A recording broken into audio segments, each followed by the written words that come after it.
daawwattoota Naafroo Tube an Joosiidha. Har'ammoo viidiyoo addaa tokko qabadhee isiniif dhiyaadheetan jira. Chaanaalii YouTube chaanaalii kiyya subscribe gochuun dagatina. Amma sirra deebi'ee isinitti hima YouTuberii haaraadha waan ta'eef subscribe'n dirqama na barbaachisa. Fedha keessa yoo ta'e subscribe gochuu hin irraanfatina. Laaltanii qofan bayinaan isiniin jedha. Viidiyoo ajaa'ibaa tokkoon qabadhee isiniif dhiyaadhe ka daawwattoota kiyya. Viidiyoon kun akkasidha. Bilbila namaa akkamitti hack gochuu dandeenya? Yookaan immoo bilbilli namaa wantoota sadii of keessaa qabu, waan sadii isinii dhiyeeffadhe, wanti sadan isaaniiyyuu immoo waan sadii of jalaa qabu. Inni jalqabaa akkamitti bilbilli namaa keenyaa irratti hidhamee jira moo hin jiru? Yookaan bilbila keenya namni hidhatee jira? Lammaffaan deebisee immoo bilbila keenya nama hidhatee jiru sana akkamitti of jalaa baasuu dandeenya? Inni sadaffaan immoo nutoo bilbila nama biroo akkamitti hidhuu dandeenya? Yookaan immoo bilbila nama biroo akkamitti bilbila keenya irratti hack goonee gashuu dandeenya kan jedhudha isiniin jedha. Naafroo Tube subscribe gochuun dagatina. Na jajjabeessaan isiniin jedha, na bira dhaabadhaa. Kallattumaan isinitti agarsiisaan isiniin jedha. Iddoo bilbilaa seenna. Bilbila kallattii paadii jechaadha. Wanti kun wanti isinitti yoo jiraate adaraa keessan nama miidhuudhaaf aappii kanatti yookaan immoo waan kanatti akka fayyadamne appilikeeshinii maneedha kan itti fayyadamuu dandeenyu. Nama miidhuudhaaf akka ittiin fayyadamne ofii keessanii of fayyaduuf qofa malee nama miidhuudhaaf akka ittiin fayyadamne adaraa keessan. Sababni isaa akkasin nama miitaniif osoo hin taane kana isinii gallakkisu. Namoonni tokko namoonni amala badaa qaban kan sisteema kana fayyadamanii too bilbila namaa hidhan hin jiru waan ta'eef isa kanarraa akka bilisa baatan isinii barbaada. Kanaafan isinitti agarsiisuu barbaade. Egaa amma nan jalqaba isinitti agarsiisa. Steppiin ani isinitti agarsiisu hunduma isaati. Amma bilbilli namaa bilbila keenya hidhee jira moo hidhee hin jiru kan jedhu baruudhaaf duraan dursinee mallattoo urjii tuqnaa. Kana jechuun kookab isa jedhamu sana afaan Amaariffaatiin mallattoo urjii tuqnaa duwwaa sana booda 4 balleessinaa jechaadha. 4 barreessineetiin mallattoo riqichaa tuqna. Isa kana jechuun bilbilli kanarratti hidhameera moo hin hidhamee hin jiru. Fakkeenyaaf bilbilli koo hidhamee jira moo hidhamee hin jiru kan jedhu in bilbilaa jechaadha. Argitanii MMID code started kan jedhu kanadha. Bilbilli kun call forwarding conditionally for all basic services. Amma conditioning systemni waan busy ta'ee jiruuf seeraan nu ibsuu hin dandeenye. Walumaa gala isaatti hidhameetu hin jiru jechaadha. Hidhameetu hin jiru for all basic services. Tajaajila kamirratti iyyuu hidhameetu hin jiru. Lammaffaan immoo hiikuudhaaf maal fayyadamna? Walirratti yoo ta'e malee walirratti hin taane taanaan baruu hin dandeessan. Ammas wanti isinitti himu jechaadha. Sadii isinitti agarsiisa dhimte inni kun isa jalqabaati. Ammoo hiikuudhaaf hidhameera yoo ta'e hiikuudhaaf akkamitti fayyadamna? Mallattoo riqichaa yookaan immoo maslaal kan jennu sana tuqna. Duwwaa 4 tuqnee jechaadha. Sana booda immoo deebisnee too mallattoo riqichaa tuqna. Isa kana kan itti fayyadamnuuf keessaa baasuudhaaf bilbilli keenya hidhamee jira yoo ta'e bilbilli keenya akka hin hidhamne goonaa jechaadha. Yookaan bilbila sana ofirraa baasna jechaadha.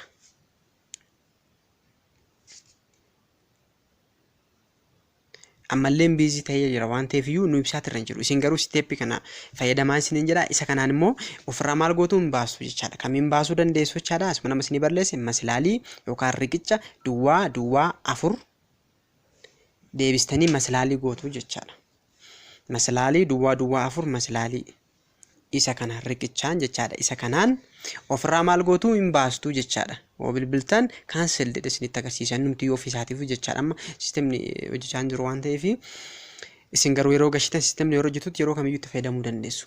Hamma immoo kan biraa kan isinitti agarsiisu bilbila nama biraa akkamitti hidhuu dandeenya? Bilbila nama biraa akkamitti hidhuu dandeenya? Isa kana hidhuu kan dandeenyu abbaan bilbila sanaa bira hin jiru yoo ta'e jechaadha. Fakkeenyaaf bilbila sekendi muraasa itti fayyadamnee too sekendi takka sekendi 2 fi 5 itti fayyadamneeti maal goona bilbila sanaa irraa fudhanna. Nama sanarraa bilbila fudhanna. Fakkeenyaaf isuma kana nama bilbila biraa irratti hidha.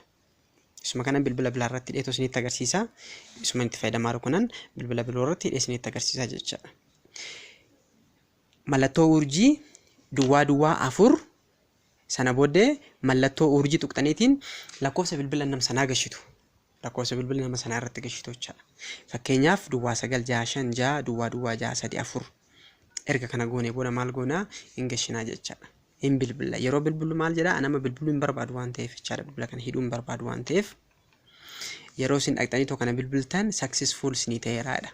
Hidhameera successful ta'eeraa jedha. Isinii galee fakkeenyaaf lala ishiin bilbila isinitti agarsiisa.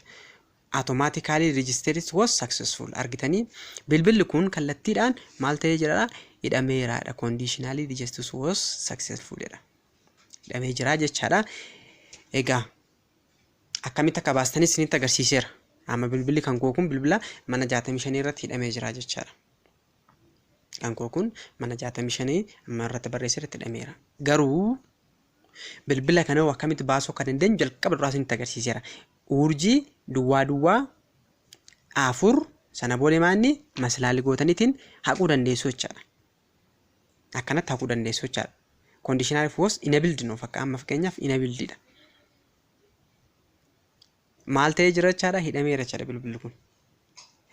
Kamirratti hidhamee lakkoofsa isaa nutti himne. Garuu maal ta'eera hidhamee jira jechaadha. Isa hidhame kana immoo akkamitti hiikname? Isa hidhame kana akkamitti hiikne? Irra deebiin isinitti agarsiisaa jira. Akkamitti hiikna? Maalaan isiniin jedhu mallattoo riqichaa duwwaa 4 hin bilbilachaadha. Amma immoo disabled ta'ee jechaadha. Hiikatee jechaadha. Amma bilbilli kun hiikatee jechaadha. Waan sadan isaaniiyyuu isinitti agarsiiseera. Akkamitti akka barru hidhamuuf dhiisu akkamitti akka barru mallattoo urjii duwwaa 4 mallattoo maslaalii jennee isinitti agarsiiseera. Hiikuudhaaf immoo mallattoo maslaalii duwwaa 4 maslaalii jedhee isinitti agarsiiseera. Hidhuudhaaf immoo jechaadha. Hidhuudhaaf immoo bilbila san nama sanaa dhaqxu jechaadha. Bilbila lama ol bukkee keessaniitiin bilbila kanarratti hidhuu barbaadan kanarratti hidhuu barbaadan bilbila immoo bukkee as jiraachuu qabaataa jechaadha. Bukkee jiraachuu qabaata jechaadha. Bilbila sana kanarratti hidhuu jechaadha. Egaa dhaggeeffattoota kiyya Joosiidha. Naafroo Tube wantoota garaagaraa isinii dhiyeessaatirra jira. Follow gootaniitoo, subscribe gootanii, share gootaniitoo na jajjabeessuu inni isinaan isin jedha. Marsaa isa lammaffaan isinitti agarsiisa. Isa lammaffaan isinitti agarsiisa. Inni lammaffaan immoo ammas paadiidhuma kana fayyadamna. Lakkoofsa bilbilaa ittiin seennamu kana fayyadamna. Isa immoo hidhuudhaafis, hiikuudhaafis, baruudhaafis mallattoodhuma kana malee mallattoo kan biraa sirumayyoo jechaadha. Intiin jechuu hin dandeenyu. Mallattoo isuma kana bichaadha kan nuti fayyadamuu dandeenyu. Akkuma isa duraa jechaadha. Anduraas duwwaa 4 fayyadamne isa ammaa kanas immoo isuma kana qofa fayyadamuu dandeenya jechaadha. Fakkeenyaaf baruudhaaf jechaadha. Baruudhaaf hidhameera moo hin hidhamne kan jedhu kana baruudhaaf maal goonaa mallattoo urjii yookaan kokkabii xuqneet maslaalii xuqneetiin 21 gashineet maslaalii xuqneetoo laallachaadha. Hin barraachaadha. Sana booda maal goonaa mul'ataa jira natti fakkaate daawwattoota kiyya hin bilbilaa jechaadha. Argitanii voice not forwarded, data not forwarded, fax not forwarded, SMS, Sinex, Pactet fi Paadinis hundumti isaayyuu maal ta'e jechaadha hin hidhamne jechaadha. Asirratti wanti isinitti himu tokko yoo jiraate namni bilbila keessan kana hidhateera taanaan jechaadha. Bilbila keessan kana hidhateera taanaan namni bilbila keessan kana hidhateera taanaan Facebook keessanis argachuu danda'a. CMS keessan fayyadamee jechaadha. Fakkeenyaaf fax CMS kan jettu kan argitaniirtu miti. CMS kan jettu kan ishii fayyadamee miseejiin hin galaafi.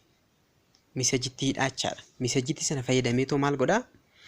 Immoo banuu danda'a. WhatsApp keessan hidhuu danda'a jechaadha. Hin banata. CMS hin galaaf jechaadha. Isheen tun jechaadha. Isheen tun argitanii? Isheen tun CMS kan jettu kun hin galaaf waan ta'eef ishii fayyadama. Ishii tana laala. Ishii tana. CMS fayyadamee fi WhatsApp immoo Telegramii, Facebookii wantoota kamiyyuu wanta CMS dhangalee fayyadamuu danda'u. Fakkeenyaaf kan akka TikTokii hunduma isaayyuu hidhuu hin danda'a jechaadha. Namni bilbila keessan koodii kana fayyadamee hidhe wanta hunduma keessanuu fayyadamuu danda'a jechaadha. Immoo keessan fayyadamuu danda'a, WhatsApp keessan fayyadamuu danda'a, Telegramii keessan fayyadamuu danda'a.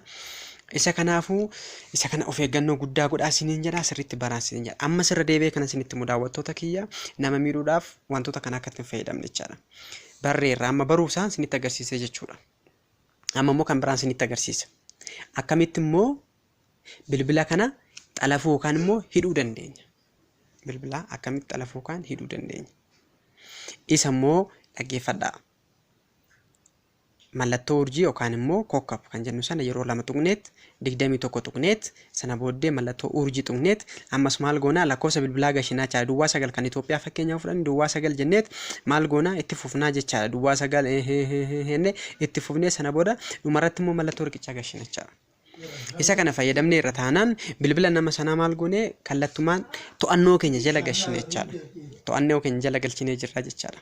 Kabajamtoota kiyya akkamitti akka barru isinitti agarsiisneerra to'annoo keenya jala immoo akkamitti agarsiisnu maal goone isinitti agarsiise jechaadha.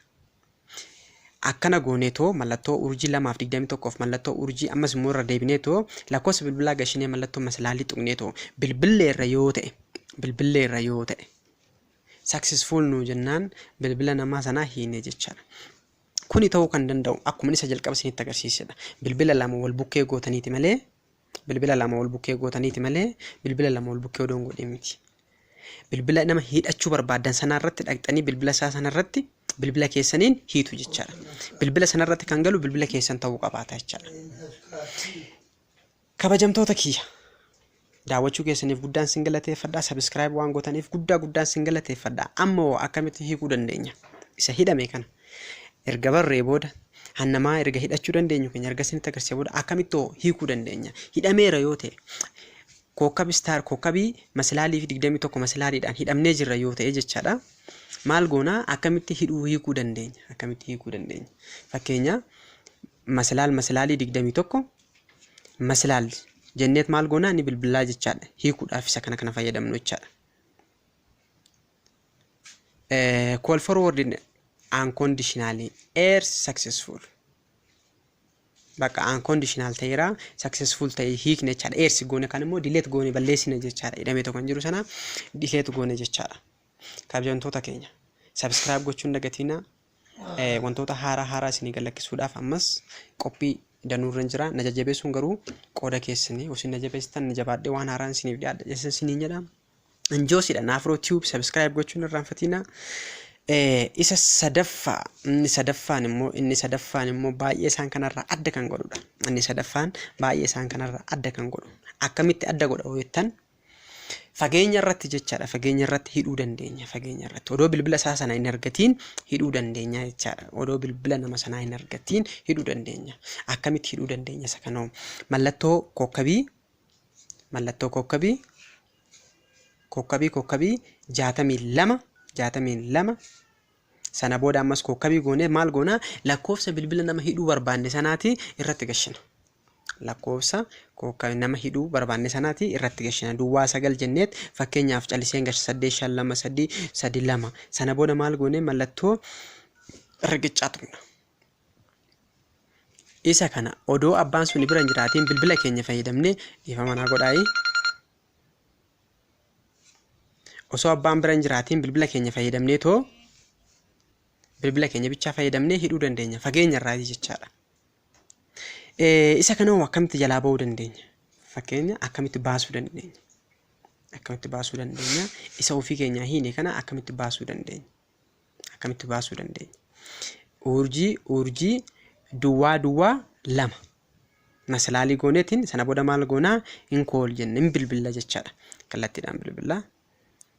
All of basic call forward all of basic service amma systemni kun maal ta'e jira busy ta'e jira jechaadha.